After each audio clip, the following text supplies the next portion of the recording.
Topic है computer science class 9 का, वो है प्रॉब्लम सॉल्विंग। कि प्रॉब्लम को सॉल्व कैसे किया जा सकता है।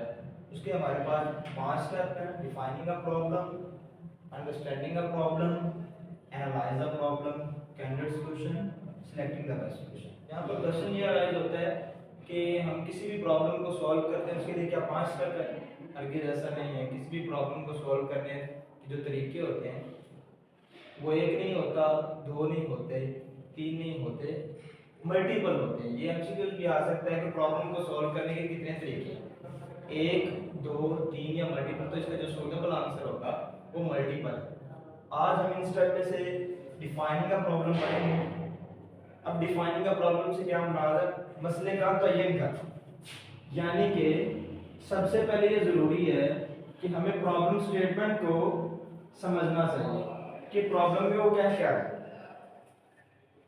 तो इसकी डेफिनेशन है यार, a well defined problem is one that does not contain ambiguities, all the condition are clearly specified and easy to solve. यानी कि जो मसला वाज़ेह तौर पर बयान किया गया होता है उसके अंदर कोई गलतफहमी नहीं होती, तमाम हालतें वाज़ेह तौर पर बयान की गई होती हैं और उसको सॉल्व करना आसान होता है।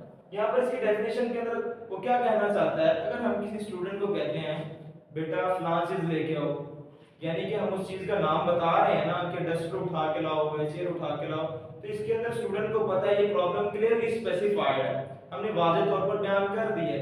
लेकिन अगर हम कहते हैं ना कि फलां चीज उठा के लाओ की बजाय कहते हैं कि वो उठा के लाओ, तो इसके अंदर हमने ये नहीं बताया क्या चीज उठा के लाओ, तो ये प्रॉब्लम वेल डिफाइंड नहीं है। तो यही क्वेश्चन अराइज होता है कि if the problem is not well defined, कि अगर जो हमारी प्रॉब्लम है वो वाज़ेह तौर पर बयान नहीं की गई तो हम क्या करेंगे? We follow following step. तो हम नीचे दिए गए 3 स्टेप को फॉलो करेंगे प्रॉब्लम को डिफाइन करने के लिए और उसको सॉल्व करने के लिए। पहला स्टेप है गेन बैकग्राउंड नॉलेज, दूसरा स्टेप है यूज गेसेस, तीसरा स्टेप है ड्रॉ पिक्चर। अब इनका मतलब क्या है? पहले स्टेप को अगर हम उर्दू में कहें तो इसका मतलब है मसले का पस मंजर मालूम करना, मसले का पस मंजर मालूम करना। अब पस मंजर से क्या मुराद है कि प्रॉब्लम अराइज क्यों हो रहा है, इसके पीछे वजह क्या है जो प्रॉब्लम आ रही है। तो फॉर एग्जांपल एक स्टूडेंट कहता है कि सर मुझे जो है ना टॉपिक लर्न नहीं होता, अच्छे से याद नहीं हो रहा, तो उसके पीछे प्रॉब्लम ये है कि हो सकता है कि वो घर जाके याद ही नहीं कर रहा, हो सकता है कि वो थोड़ा टाइम दे रहा है, हो सकता है कि वो लापरवाह है, बिल्कुल ही नहीं पढ़ रहा। तो इस प्रॉब्लम को सॉल्व करने के लिए उसको वो जो गेन बैकग्राउंड नॉलेज है ना, यानी कि मसले का जो पस मंजर है जिसकी वजह से प्रॉब्लम अराइज हो रहा है उसको खत्म करना होगा, तो उसका प्रॉब्लम का जो सॉल्यूशन है हम इजी से हमें मिल जाएगा। दूसरा यूज गेसेस, यानी कि अंदाजा लगाना कि किसी भी प्रॉब्लम को जो सॉल्व या डिफाइन किया जा सकता है वो अंदाजा लगा के डिफाइन किया जा सकता है।